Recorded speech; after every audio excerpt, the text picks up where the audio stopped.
Earthlings. Hello, Hello. Kabbalists. What? Hello. Why are you so okay. What? It's okay? Ah, yeah, yeah. Okay. Yeah. Hello, David in the Philippines. Brenda in New York City. Brenda, could reach you from here. Hello, Patricia. Hey, everybody. Guys, I wonder sometimes. Some of the times we have like those weeks where there's like nothing big happening in the news, and I'm like, on the one hand, maybe it's good, right? No tragedies, no new wars. Of course, it's more difficult to make an exciting show when there's, not something big happening in the news. But on the other hand, no new wars. That's great. Um, you know, on the We other we get hand, enough, thank you. yeah, we have now this is the opposite though. There's no shortage. On the other hand, we have, some weeks where it's, one of the stories would have been enough in the past to fill weeks and weeks of the news cycle. In the and that's where we are now. Hello to anyone who is new here. We are students of the wisdom of Kabbalah, of the authentic wisdom of Kabbalah. We come together here every week, every Thursday, 2 p.m. Eastern, to talk about what is going on in the world through that lens, um, seeing what's behind the costume, the veil that reality is wearing, or that the creator, we could say, is wearing. Looking back over the last 2 weeks, there was the largest IT outage in history. It's one of the data points.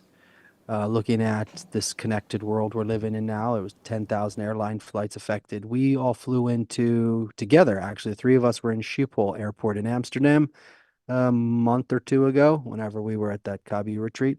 That's right. Schiphol That's was right. affected, all the flights there, all the flights in Toronto, a bunch of airlines, 911, you call for emergencies in many cities was affected, public transportation, Washington, D.C., New York City, Chicago. Some hospitals had problems. Online banking, I couldn't access my online banking from here. The story, if you just Googled it, said some guy pushed some bad code. It's hard to imagine uh, that there wasn't something sinister behind it, whether it was foreign government interference, whether there was, we don't know. We're not speculating here, but it just seems like whether it was a foreign Yeah. government, whether it was something criminal, whether somebody wanted to make some kind of stock market move It's under the just cloak that of darkness. the impact, I mean, the wide, such a wide impact this thing had, right? We're talking about the CrowdStrike story. Right. Sorry, I didn't It's name it. Yep. hard to believe that such a broad impact. I mean, this is like hundreds and hundreds of different institutions and companies affected, right? Hospitals as well. It's hard to believe that like one human error, basically, what like one Oh, coder it just did that. the Like how does that work? It Yeah. That's seems what they're like one of saying. those Bourne movies or Bond movies where like they pull the Mm. power, then they steal the gems, and then they turn the alarm back on. Right. Like they want to steal Yeah. they put a Because fake if one they were back in going place. to, if they were gonna make it seem like that, then they had to do a whole like shutdown. And first of all, it's not just like hospitals were affected, planes were grounded. It's like entire hospitals were shut down. I mean, we're talking about possibly affecting patient safety, lives. Mm-hmm. They Mm-hmm. people can't accept patients. They can't treat patients. No one. I mean, if you're a If Windows there user, is a you're coder, aware of the blue screen of death. It's a bad day. if it's one dude who made an error or even a team, you know, then they might be like now really like burying themselves in like in shame and whatever, I don't know, like bad feelings. Because I mean the If it was effect, human error. if it is in fact, I mean it's In anyway, most it's weird. companies, It's weird. Yeah. in most companies, Yeah. for example, in the parts department, if there's a petty cash drawer and they can, take out $10 if they want to, if they need an extra screwdriver. If they Mm-hmm. want to spend $200 on a power tool, so their manager needs to approve it. If they need to spend Right. $60,000 on a new van, so Exactly. another level of management needs to approve it. If you want to, take out a loan for 20 million to grow the company over the next 20 years, you Yeah. need another level of improvement. It seems hard that one guy just like pushed a button and it shut down all Yeah. these systems without. Now, Now, I'm a now real again, layman when it comes to technology. because But it's technology, it's like economics. It's like very few people know how it works. How it like actually works, or so there's this veil of secrecy or ambiguity. So it's like something with code. Who knows how these things so work, it's kind of thing. hard to But imagine that there probably wasn't some national security thing or somebody moving some stocks or some security cameras, some security camera system somewhere went offline or some hard drive somewhere were erased. We don't know. Anyway, it's a huge story. Nobody understands it, so it just goes away. But Uh, it's a huge, huge story, and if we understood what actually happened, it would probably rock, the foundation of the world if it had to do with voting machines or stock markets or who knows what. Okay, one story. If that wasn't enough, yeah. after months and months of hearing that the president of the most powerful country in the world and his closest advisors and his doctor and the media nonstop saying he's healthy, he's sharp, he's ready to serve another 4 years, he comes out with a tweet saying, I'm not gonna continue my bid to be president for another 4 years." Also, really, really strange because it's not like so all of his closest advisors, all the media, like nobody knew that there was an issue, but one day. So it is what it is. Just putting broke something up with else on me the on the table. with a It broke. text. Yeah. So this is another strange kind of story. Strange, and definitely strange. I And mean, is it true that the first official formal announcement of him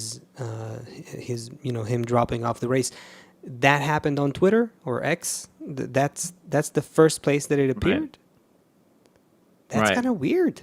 yeah, I It's I think like, and mean, so. no one Yeah. knew about it beside they. It's like a lot of them were informed by that post, which is also says something kind of about our about our times as times, well. yeah, I was just about to say this is like it's such a strange world we're getting into.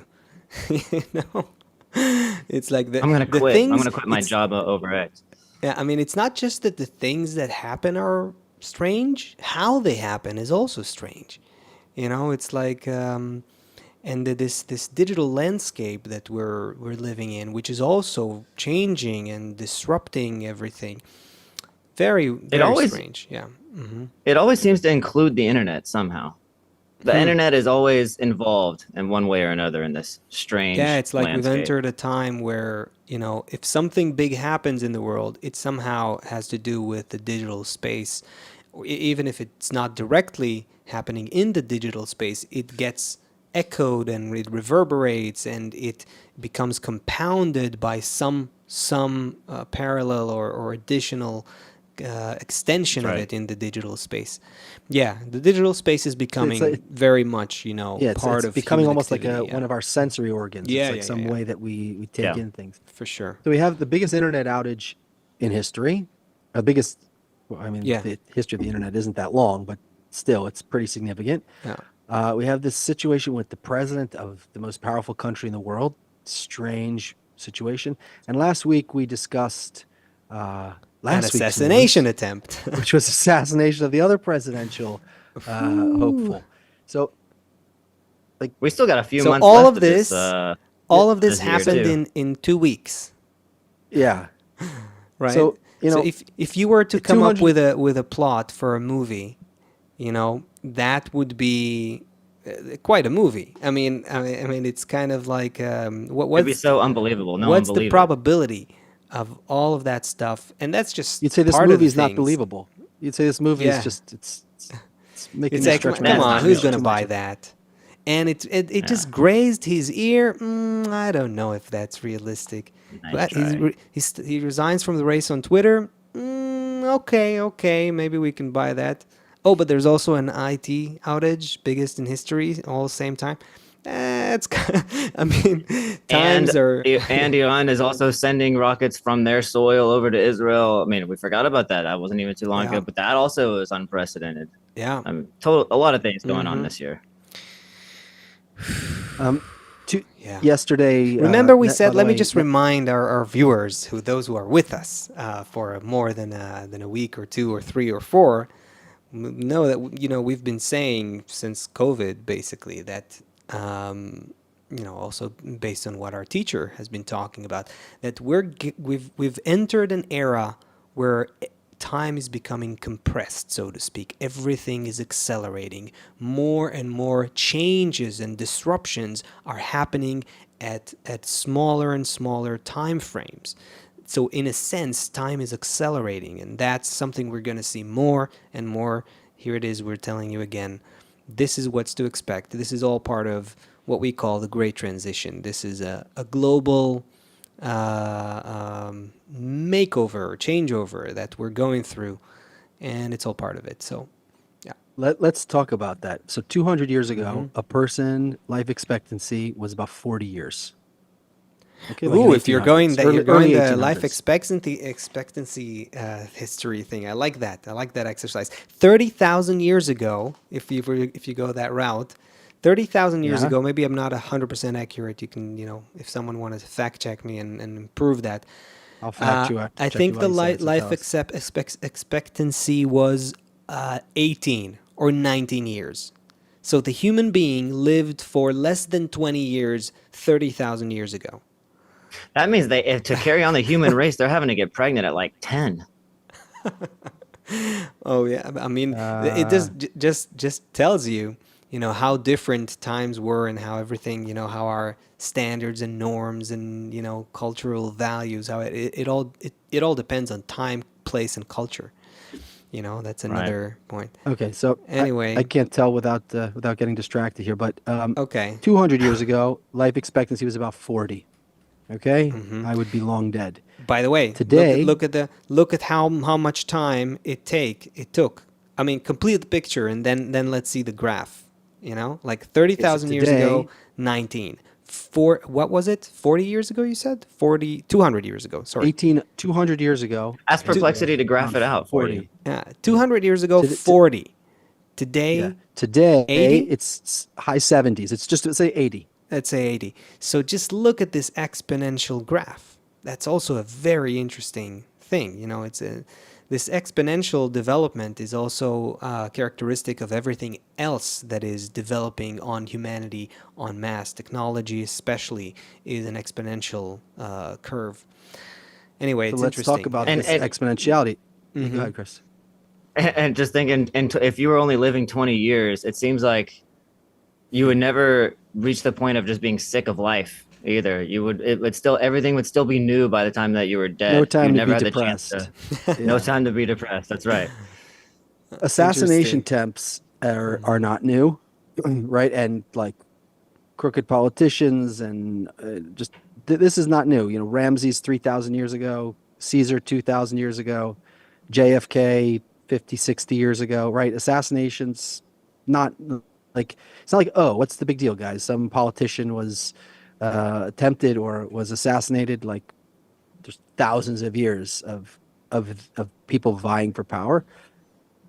But let's look at what's happening exponentially. Let's like look at what is unique about these times. So hmm let's say take JFK for example, the famous Zapruder film. So this was a president of the United States Seth, maybe a little assassinated. more gain on your A little more mic. gain. Just a little more. Okay, hopefully that's good. So if not, let me know. President of the United States Yeah, it's assassinated, better. and one guy, he's a dressmaker. That just happens to be his profession. He's sitting on the hill or standing somewhere. He's got one of those old video cameras, like an 8 millimeter. Everyone remembers when you had film in your camera, literally like a reel of I don't think film. everyone remembers, but Okay, well, this is how maybe it everyone worked. It took a heard. lot of hmm photographs really quickly, and then it Like recorded a random, lot of one after the photographs, other, as frames, and that's how you essentially. watched it back, right? hmm So there was one camera that caught this, and this is what everybody studied to try and piece together what happened in that Right. assassination. Now, at the Trump attempted assassination, I don't know how many people were there. Say 5,000, say 10,000. Say there was 5,000 phones listening to him, like videoing him from the Right. front, from the side, from the back, from over Uh-huh. here. So when the official story comes out, Plus a you bunch know, of like of actual media people, photographers, journalists, all that. Yeah.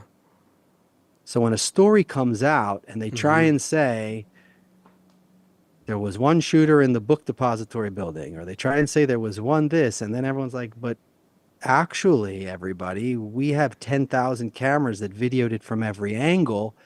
Mm-hmm. And I hear the story you're saying, but that doesn't match up with, speaking of AI also, imagine that the AI is the Mm-hmm. cloud, the Mm-hmm. digital overlords, all of that camera data is going somewhere. Like there Yeah. should be able to be a one almost Oh, that's true picture. definitely coming. So think about this in terms of That's spirituality. that's We're definitely coming. always Mhm. saying that today I see the reality through my eyes. Yeah. But when we talk about spirituality, we talk about like seeing through the eyes of everyone in the world. Yeah. And it's like technologically, you It's can an see how we're yeah, approaching. that's a cool parallel. Yeah. It's like technology again, like something that, our teacher has been talking about almost 20 years ago before AI was even a thing, at least in the broad, kind of like global awareness. Yeah, so he was talking about it from a Kabbalistic perspective that the virtual digital world is kind of a segue or a transition or a simulation towards the spiritual existence, and where that's another aspect of that. It's interesting. I mean, JFK assassination, that was 63, so 60 something. 60s anyway. So we are less than, 60 something years after. And now it's like a completely different reality in terms of, how such an event gets covered, documented, and filmed from every possible angle. And then what you're You going to have in a think few years with AI, it's like we talked about the all-seeing eye concept. That's another thing, the if AI takes all this camera data and puts together like a 360 view of what happened every place you want, including where people came from and all the angles and all of that stuff, then it becomes a lot harder to hide things, that's for sure, right? so? In 1991, there was that Oliver Stone movie with Kevin Costner about the JFK assassination, saying it couldn't Mm-hmm. have been one bullet because it came in from here and here and here and here, right? So from the 60s, the 70s, the 80s, the 90s, and then even now, our whole story of what happened was based on like one perspective from Mm-hmm. one camera and maybe a few other eyewitnesses. Today, like you're saying, the the it's all the veil is it's not that we need to lift the veil and see behind the veil. The veil is lifted now. Mm-hmm. We see from every point of view. The work now for people who are engaging in the spiritual work is now what do you do? Like, are you just gonna, Mm-hmm. okay, so another shot came from over there, and something else came from over there, and something else came from over there. So are you gonna just like this is what like works up people about conspiracy theories, right? Like you start getting worked up because you see behind the curtain.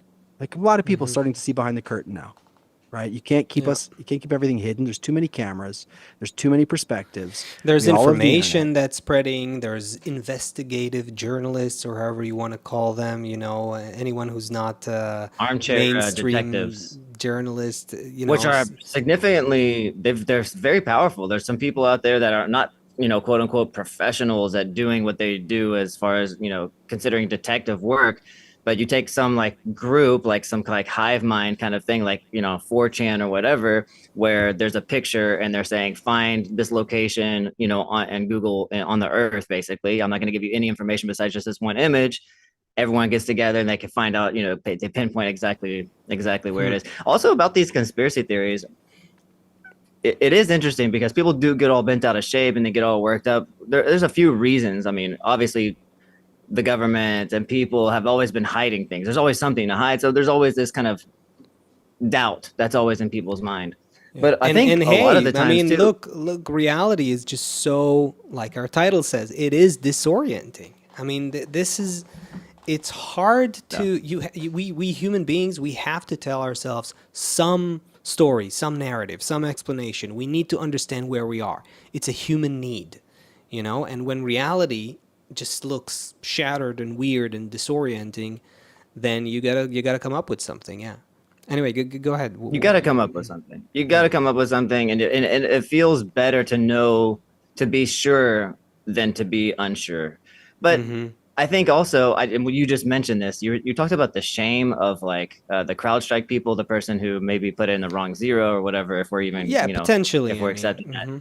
potentially, right? It's kind of interesting. I mean, I just kind of now it just kind of came to me, but if you're thinking about this whole assassination attempt, and there's a lot of people saying things are not adding up, which things aren't really adding up, and it seems like information's being hidden, and there's a lot of things to point in direction of there's something weird going on, right? Mm-hmm. But also kind of just, I don't know about just, but just as plausible, at least in my eyes, you could have just these very ill-equipped, undertrained, I don't know. You could just have you could just have this team that was positioned, or you know, this, let's say the Secret Service or some kind of event was put on where they were just ill prepared. They were not ready, or they didn't know what was going on. Lack of communication, and in the end, it just feels really bad to come out and say like, yeah, we like messed this one up. They're hiding everything just to keep, you know, just Oh, to I keep see. everyone I see from what you mean. jumping to a conclusion. You know, they don't want to come up and say, they want to figure out a good Right, excuse. right. You know, There's so also that seems like it's that. a plausible Yeah, thing. there's Yeah. also that for sure. For sure. I mean, look, I don't want to now, you know, we usually we don't really zoom into all of these things, but October the 7th, I mean, what's going on now in Israel, there's definitely a blame game going, and there's definitely people who are, you know, hoping that they don't come out of this whole story with a lot of pointing, you know, fingers pointing at them. So, I mean, Mhm. yeah, yeah. That's Let's get to definitely a thing. fundamentals. Let's get to Kabbalah fundamentals. Yes, yes. I think we need to shed some if to you're go studying, deeper. yeah. So if you're studying in the native language that the books are written in, you start to see clues that are a little more difficult if you're not, and that is because even the word world. Why don't you tell us, Mm. as a native Israeli speaker, what did we learn about the word world? If you could just explain Right. Yeah. etymologically. By the way, the etymology in terms of, you know, Kabbalistically, let's just say it. Hebrew, where does it come from? The origin of Hebrew is spiritual attainment, spiritual discovery. That's where the letters and the words actually come from originally. The ancient original Hebrew, the shape of the Hebrew letters, the geometry, represents relationships between spiritual discernment, spiritual forces, specifically a force we call chasadim and another force we call chokhmah, which is essentially something that represents how much the created being can be in a certain relationship of equivalence of form or even reception of light or pleasure from the creator. And that creation, that relationship between the the creator and the created being, it is documented and visualized in these geometric shapes. So every letter represents a whole kind of array of certain relationships, certain relationship between what we call the different lights, meaning the different feelings, sensations, attainments of the creator. That's where Kabbalists brought these shapes from. There's actually all those letters, the 22 letters, they come from different levels of spiritual attainment. There's a level from which you can't even describe any kind of geometry, meaning that a level that is above the letters, which is an even higher spiritual degree, we call that the world of Atzilut, the top part of it. It doesn't matter all the technicalities of it, but basically from a certain point come these relationships which can already be defined and then put into these geometric shapes, and then those shapes come together to create words, and the words are describing combinations of different relationships with the governing force, with we call this light or upper light, and the sensor that discovers the light is referred to as a vessel. A vessel is that emotional experience of someone who feels the light, meaning receives a fulfillment that is described as spiritual, as godly, as connected to the underlying governing force of reality. And so Hebrew comes from there. And all the words as a result of that, all the words in the original Hebrew language, they also have a meaning, and they also have a numerical value that is attached to that meaning. That's why different words may also be different aspects of the same thing. For instance, the word for God in Hebrew, Elohim, or Elohim, is the same numerical value as the word Hateva, which means nature. And from a Kabbalistic perspective, when you study Kabbalah, that becomes very clear that Kabbalists don't see God or the Creator as some sort of a detached entity that we need to pray to, like to a, to some sort of a, white-bearded man in the sky, or even some sort of an entity that looks at people, singles them out and decides who gets candy and who gets punishment or something like that. Rather, God is seen as the underlying system of nature, where if you take all the laws of nature, the laws of gravity and electromagnetism and whatever have you, to all of the laws of nature that govern our thoughts and desires and emotions, and so all the levels of all of reality and all the layers that we don't see in reality, if you take all those laws together and you put them together into one system, you can call that whole system God, or the Creator, or nature. And it's the same thing, and that is reflected in the Hebrew language. So Hebrew is a very, if you understand it Kabbalistically, where it comes from, it's fascinating. Now, the word for world is olam, and olam is a derivative of the word ha'alama. Ha'alama means concealment. So a world in Kabbalah is not a place, a physical space that we are in. A world is a degree of concealment that we have in our perception. That is what Kabbalists refer to as a world, meaning that what we think of as the place we are in, the cosmos, and on it, planet Earth, and with all the 8 billion peoples here, and all of this place that we are in, is not even a place. We feel it as a place, but it's actually a certain level of concealment over our senses. Until what happens? Until what? Why it's concealed until? Right, because it's concealed because we How do you are in remove a the process we're in a process of revelation. Let's talk So why I want to it's say, concealed. Yeah, okay, yeah. let's enter there. So the fact that 10,000 people formed one vision together, some of the concealment goes away. Like when everyone connect, like when you just see it through one perspective, so much is concealed. But when all of a sudden 10,000 people, when you see the same thing from 10,000 perspectives, now it doesn't all go away. You need much more than just 10,000 cameras for it to all go away, but you can already start to see much, much more than you could on your own. There's okay. We're talking about this, and we understand each other, and that's really exciting. I can see the connections that you're making, but I think that there's a concept we have to unpack here. Maybe some of our viewers are not fully, connected to that, and that's the shattering that we are in right now. Because what you're talking about is how the different angles, like even camera angles, that are put together to see a 360 view, that is kind of analogous, that is exemplary of what is happening in our perception of reality. We each see the world from a unique, individual, separated, isolated perspective. But if you were to able to somehow put all those perspectives together, you would get a completely different picture. And that could be analogous to what we call a spiritual The perception of superorganism reality. Adam, like Uh, some kind of creature right. that So feels so its. so we should talk about this for a minute just to connect the dots here for our viewers.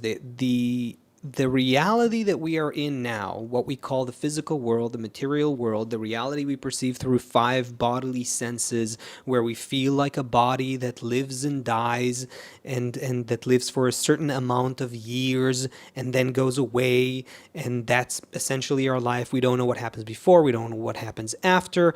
We have a bunch of questions when we get into this world, but we just put them aside and we don't even think about them. Things like, why am I here? What's the purpose of life? What's the meaning of life? Is there a higher purpose to existence? Does something happen after I die? All of those things, you get to the age of 4 or 5 or something like that, when after you learn how to walk or talk and eat, and then you kind of realize as a little kid, oh, I'm here.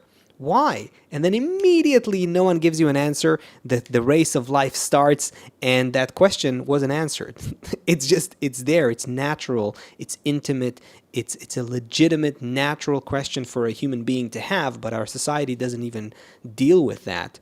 And then later you try to understand why you're still here, and maybe it can manifest in you looking for the truth about the world, about what's happening. That might be something that leads a lot of people to look for all kinds of alternative explanations about reality, conspiracy theories, things like that. But in any case, that reality that we find ourselves in is a fragmented perception of the total reality, of the whole of reality, because we are results of a spiritual process that preceded this material perception, which we call the shattering, the spiritual shattering. That means that the whole of creation, even though it's actually one, and today, thanks to science, we can see that all of nature is one, that everything's connected, that nothing lives in isolation, that there is a connection between any particle that exists here and on the farthest galaxy in the cosmos. If you think about things like quantum entanglement or whatever that will be. So all of reality is one, but we feel it, we experience it as shattered, disparate pieces. We don't see how it's all one, and we definitely don't see how I, the self, how I am connected to all of this, everything around me, the And the other whole 8 purpose of billion the whole people shatter. and everything else.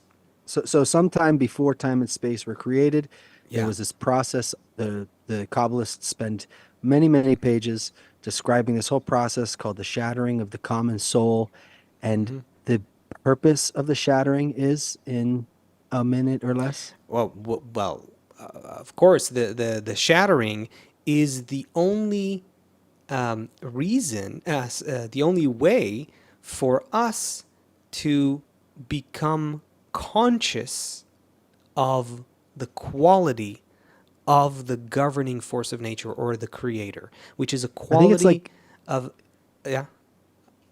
I think it's like if you took a person and made him 60 years old and put him in the house with his wife and his kids and his grandkids and his retirement account and just like plopped him there, and like that's scenario one.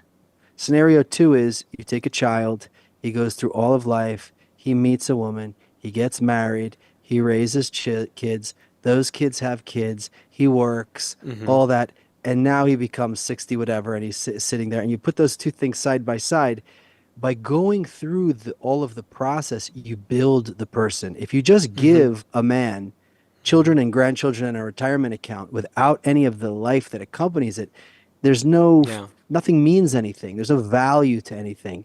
Yeah. And this whole process of the shattering is order that we would be able to reach some spiritual degree with meaning, with sensation, with understanding what it is that we're grasping. Okay, that's a But good like a more emotional human kind of perspective on this. Let me add another slightly more technical one. Any human perception is a result of contrast. We can't perceive anything without contrast. There has to be some version, some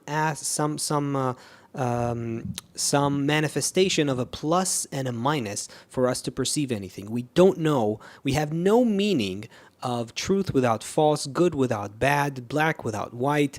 Any kind of thing that is meaningful, that is perceptible to us, comes from two opposites. We can't perceive without two opposites. And that's why, in order for the created being, us, to get to the point where we can perceive the quality of the Creator, which is oneness, unity, complete and total, unconditional oneness, and which can only be expressed in words that, like complete love, total bestowal, unconditional unity and oneness and connection across everything that exists. In order for us to perceive that, to grasp that, to emotionally digest oneness, we have to come from the opposite state. We have to and that opposite state is a state of shattering, is a state where we feel separated, that we are separated from the world, from other people, from nature, from reality, and everything is separated from everything. That's how we perceive reality. And it's Well, that's definitely how life feels today. yeah. But it's through But wait a sec. yeah, go ahead. No, I could No, I just I know it won't stop. We know, but it's great. But I'm still intrigued by this whole thing, the whole definition of world, because we mentioned that it's this level of concealment, which is a complete opposite way of understanding the world. Here, someone's born into this world and they think everything's revealed to them. They feel it's like, okay, I just need to go, and like it's there. I just need to go kind of like find it. So Seth gave the example of, of this child, like, growing up and learning and discovering, and everything becomes real to them when they're able to touch it, to feel it, to understand it in this world with their senses. Yeah. But if we're talking about this world, this whole existence that we feel as something, as a certain level of concealment that completely turns everything, it inverts everything. Yeah. Instead of approaching it as here it is, I just kind of need to go find it, you have to approach it with the understanding that it's something is concealed from you, and at this level, specifically at this level where it seems like everything's revealed, it's actually concealed. So if you're not even aware that there's this kind of purposeful concealment in front of you, then anything that you find is without that context is already kind of, you could say, a lie. Yes. I don't know, incorrect. Yes. Well, let's add Exactly. add more flavors on it. So what does it feel like? How do you know when something's actually being revealed? Because we could say that the world we're living in now, there is some level of revelation happening already. So how do you recognize it? Like, what is happening? Because many people go through their lives totally asleep, but more and more people are waking up, at least to say, wait a second, something is not right. Something is not right with the world, the way they told me the world is.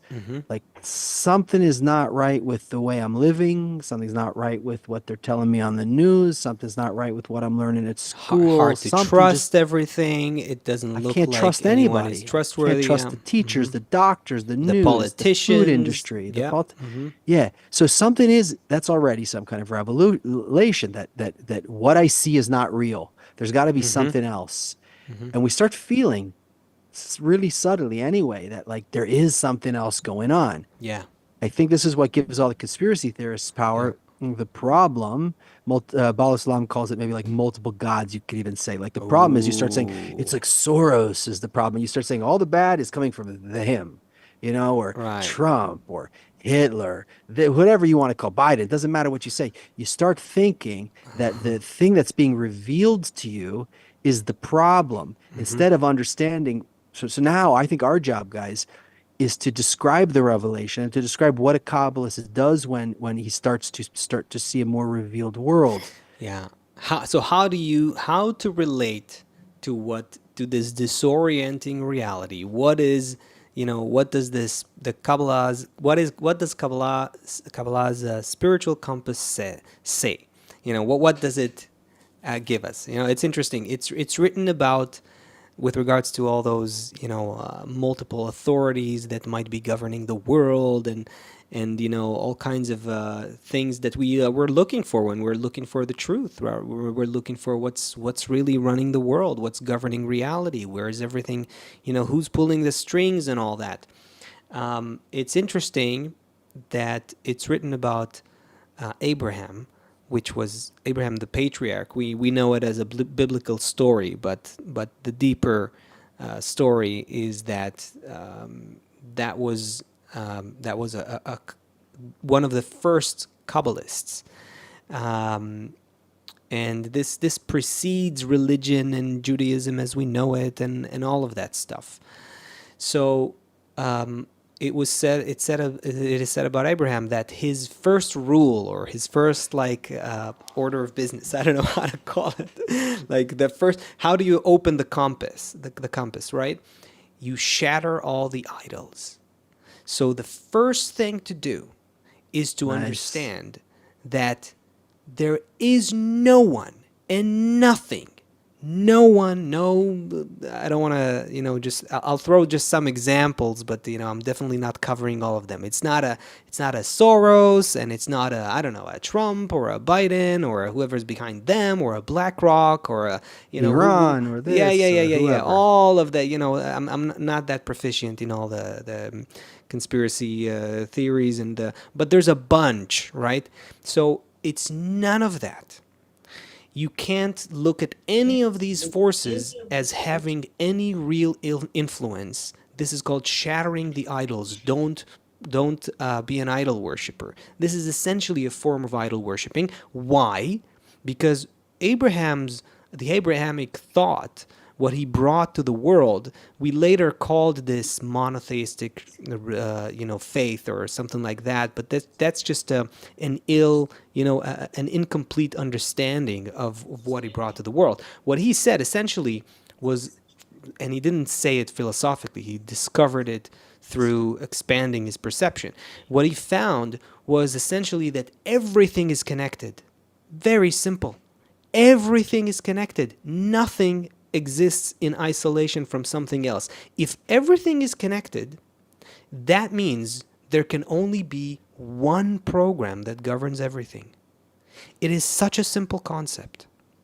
But if it is such a simple thing, nothing is separate from nothing else, and therefore everything's governed by one network, one program. That program, finding it, connecting to it, discovering it, that's the purpose of human existence. Okay, hold on. Hold on. So now, but that means that no one else can have an authority that goes against that program. Everyone else is somehow guided, governed by the same program, one program. That's an important point I wanted to make. Okay, so go ahead. Yeah, but our figure eyes that- are deceiving us. That's kind of what, Oh, what do you mean? yes, I mean, it's that's where the concealment Okay, comes so from. Shattering, this is what to etc., do. yeah. So you think, okay, so fine. So I thought that the World Economic Forum, or Iran or Soros or whoever, whatever, I don't even know Right. who it is behind pulling the strings. Now the Kabbalist comes and says, smash your idols.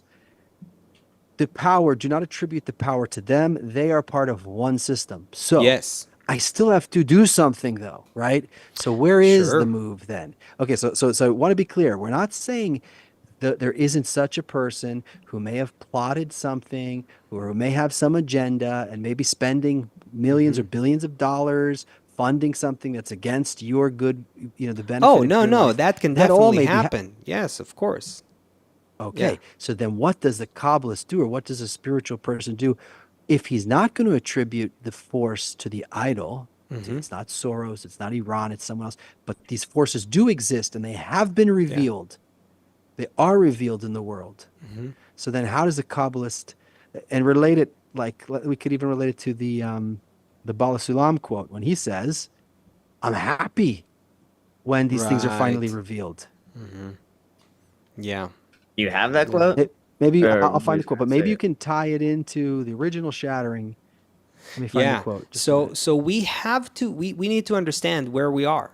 This is what solves it. And this is something that, this is the incredible gift, I would say, for anyone who allows himself to get into the wisdom of Kabbalah even a little bit, even a tiny bit. I believe that anyone who studied Kabbalah, authentic Kabbalah that is, just a little bit, even just the basics, but did that, they will, they're even if they don't continue and develop and, you know, make make it their way of life and so on, the great gift that Kabbalah gives you, even just studying the fundamentals, it gives you a picture of where you are and what is happening and where we are headed.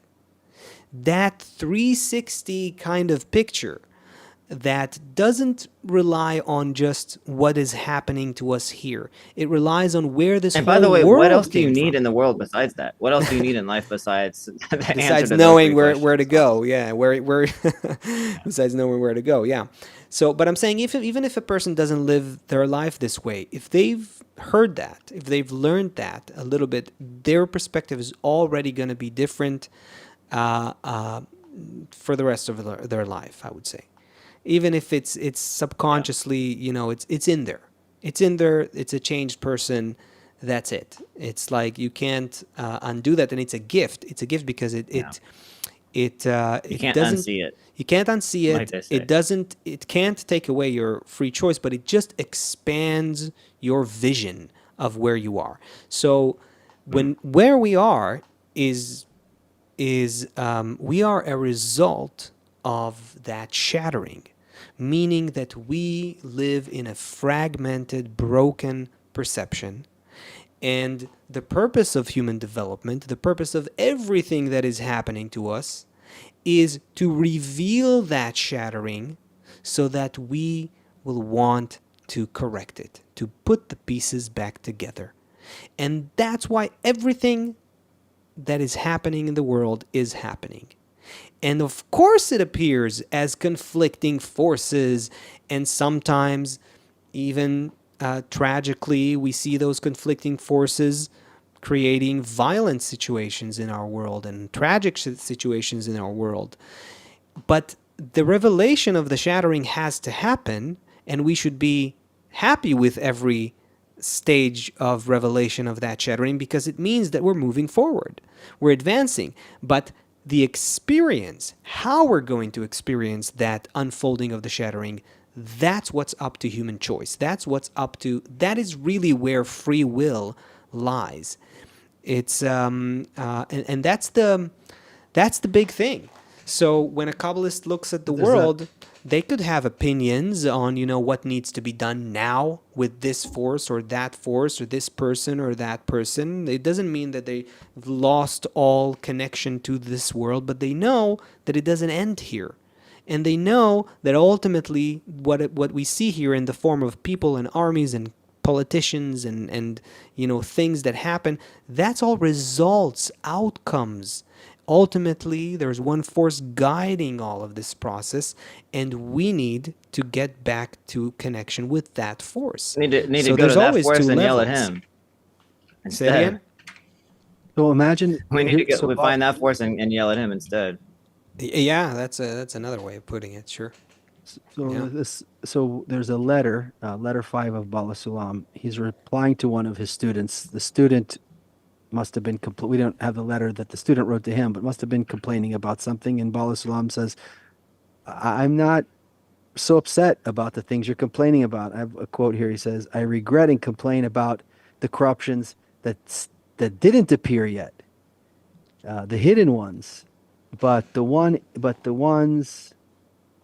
This is why I'm happy when the corruptions do come out of their holes. And then he says, because then you can cast your eyes on them and they become a pile of bones.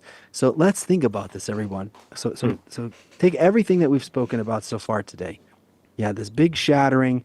You have all of this new kind of revelation that's happening as more and more people connect together, share together, see the world together through shared eyes. You see something broken, and we now try and add more. So if the level of brokenness and shattering raises to like an 8 in the world, Mm-hmm. we need to, between us, make love at a level 9. And then Nice. it doesn't turn into a Oh, war. we get past, it turns to a pile of bones, like he says.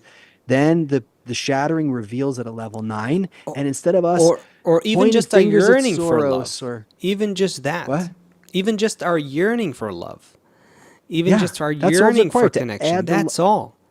That's all that needs to happen, because that's why the revelation of the shattering happens in the first place. Because To we turn us need to into. develop a conscious will, a conscious desire to get back to the oneness of creation, which is also referred to as adhesion with the Creator. It also means unity between all of us and all of creation and so forth. So we see the shattering, something happens in the world. We need to sometimes work things out in this world. If someone comes to attack you, you better defend yourself, maybe even attack them first. The Kabbalists don't say just, sit in a Zen pose and don't do anything and, something like that. But you have to work on two levels. In this world, it's an outcome level. Do what happens to you is already an outcome. Just do what you have to do to live, and take care of your necessities, and try not to harm other people as well in this world. But the true level is that you need to work on is to learn from that experience how to raise your desire for the connected state of reality, for the oneness that exists beyond the veil, for the connection with the Creator that exists behind all of these different occurrences and messengers and people and forces and everything that's happening in the world. Yeah. So let's try. When the evil appears at a level 9, let's up the adding of the love and the connection into the system at a level 10. And then when the next level, because what's the bad that we see is not something new that was just invented. The shattering already happens. It's just more and more of it being revealed. It reveals at level 10, we add love at level 11. It reveals at a level 11, we Nice. reveal at 12. And by this, we start playing this almost like a hide and seek game with nature. It doesn't become this, we don't get stuck in each news cycle and just spinning around in conspiracy theories and getting frustrated and depressed about how terrible. We just keep moving through these things. We don't need to turn all these things into wars. We need to run towards our good future. It's a totally new way to approach the process that we're in right now. So it's good, I guess, then to like kind of contrast what a person's regular compass would be if we're talking about, the title of the show a little bit. The spiritual compass. Maybe a person doesn't even feel a need for them to have even a spiritual compass. Maybe that's not important. So if a person feels like, angry, let's say at I don't take any example. But they're hiding something about the assassination. Then their regular compass would be what their eyes and what their ears show them. But basically, the spiritual compass is just kind of something that someone has in their pocket, and they're imagining to themselves this No, a different I would say, a different role. first of all, open the compass. So shatter the idols, right? We said we kind of equalize this with that. So first of all, see through it. Yes, there could be forces that are, manipulating how things look for their agenda. But if I'm looking at reality and I'm trying to penetrate deeper into the one force that guides everything, then I see that behind them too, there is the same governing force.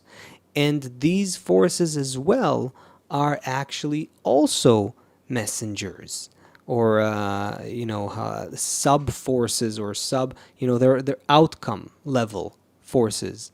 And so I want to make a connection in my mind, in my heart. I want to be worried about my connection with that governing force and not with all of its various messengers and manifestations, which are just garments of what is really happening.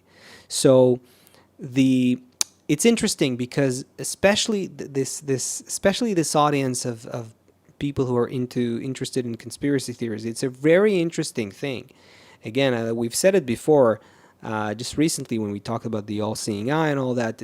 It's a very interesting thing because when people begin to have this kind of conspiratorial thinking mindset, then everything you look at in reality, the news, every little piece that you're looking at becomes like something you are suspicious of, and you're trying to like link it to this thing or that thing. And maybe you're right about some of these things, but what we're saying is if you want to open your spiritual compass, then you want to link everything. If you could do that with the same passion, the same zeal, and like just to link everything that happens to the single system, the governing system of reality and its purpose, what it's doing, then you would begin to see all of this reality as sort of like translucent.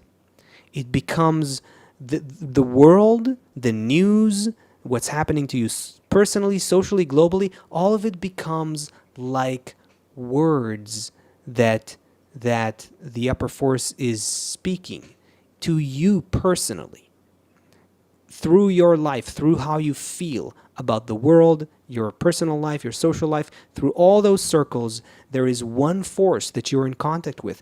And then you discover this spiritual compass empowers you to go above all of these other multiple authorities that you think have some control over you.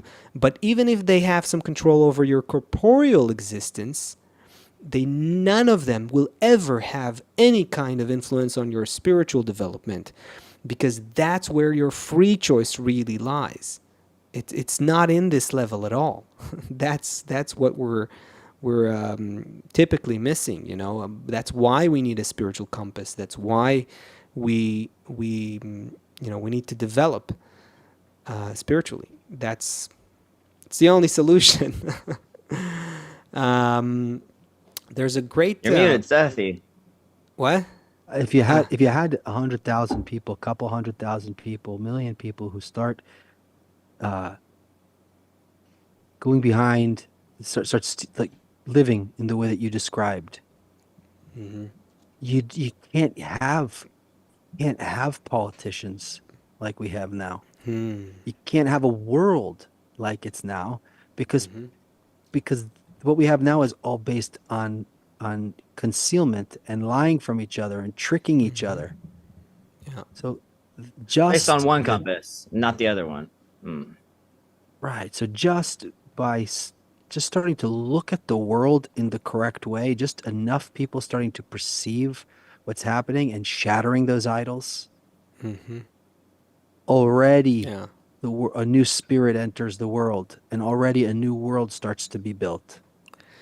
We gotta read this quote Okay, read something from and our then we're at the teacher. end of It's I'm gonna put it on the screen. Okay, this is so, but we're gonna conclude with that because that's gonna probably so. Oh, we should also wait a second. There is a KabU retreat coming up. We should say a word about that.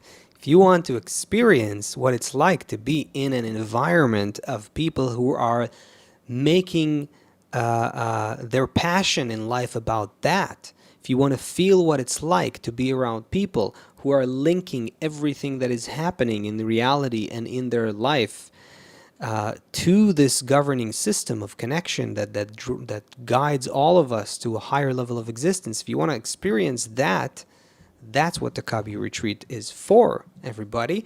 This is an event that we are doing twice a year these days, and this one is going to be in September 6th through 8th, close to New York, and all the details are in retreat.kabuconnect.com. I'll throw a link in the chat in just a second, and check it out. You can attend physically or virtually. Both options are there. If you can be there physically, that is definitely recommended. Virtually, you're gonna be getting impressed by that environment as well. So check it out if you're interested. Maybe I'll read them, Chris, if you can throw the links into the chat for those Yeah, interested. for sure. Yeah. Okay, I'll give it a read then. So here's whoa, no, you can't see that. Wait a second. So this should be, there we go. Okay. Wait, not yet. Not good enough. There we go. Okay. Can you make So yourself full screen? Are you full screen? yeah, now I Or am. at least Okay. on the As long as broadcast? I'm Okay. talking, I'll be full screen. So I'll read it. So here's what our teacher said a couple of years ago. That's very relevant to what we're talking about. We are the result of the shattering of the soul, that is, of the system of Adam, which is supposed to achieve similarity to the Creator. The essence of the shattering is that each part, feeling itself separated from others, begins to understand that this is what its individual corrupted state is about, and realizes the need for striving to unite with others in order to study its opposition to others and to connect together over the contradictions that divide them. This is the spiritual work of every person who carries a piece of the broken soul or desire inside. Combining these desires together, we begin to attain the force that has created this desire, mind, and properties, that is, the Creator. This is not only our work, but also the meaning of our existence, the reason for our being in this world. Therefore, everything is solved only by universal connection. This is just, you know, Wow. perfection if you ask me, but Yeah, that's good. We'll be back next time, next Thursday, 2 p.m. Eastern. We will be uncovering what's going on in the world through the lens of the wisdom of Kabbalah. Thank you all for being here. We're reading all of your comments. And if there's somebody asked about Freemasons, what's the difference between the wisdom of authentic wisdom of Kabbalah and Freemasons? Okay, so we're You reading really all got to this, talk and we into get the mic, though. yeah, we're Sorry. getting ideas about future shows, etc. We're counting on you. The world is counting on everyone here to increase the love. Think good about your friends. Think good about everyone else in the world, as all these things reveal. Live a normal life, protect yourself, do all the things you need to, but in your heart, add more love to the world, and we will see you next week. Chris, you got a song over there? Here she comes.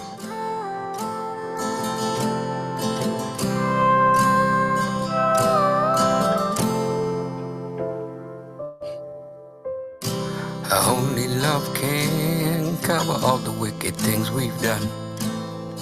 Each our sparks alone in the dark will simply fade to black unless we come as one to face the rise. I know everyone knows there is a happy ending when our hearts go connecting, feeling once again. Remember when we were once all together as a people and each had love for all the others. We remember when we were all connected as a one nation, bound in love for one another. Peace will reign again. Peace will reign again.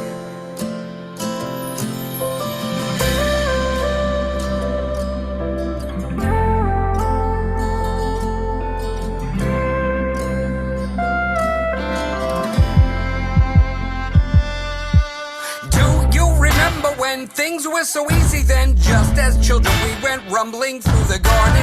Now it seems alas something has come between us that will not allow one another to feel each other. The winds of war are blowing and we don't wanna go. The winds of war are blowing and we don't wanna go. If we keep our heart together in the dark of night and act the love between us, we'll bring dawn to light. Now we can't deny we need the love to be strong, so when the olive branch falls, we will all be one. Peace will reign again. Peace